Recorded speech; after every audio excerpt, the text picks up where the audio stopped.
You ask Tiger to solve. This deals with linear equations with one unknown. The final result is x equals 8. Let's solve it step by step. Group all constants on the right side of the equation. Add 5 to both sides.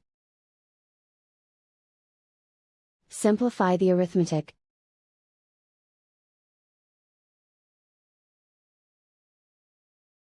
Isolate the x.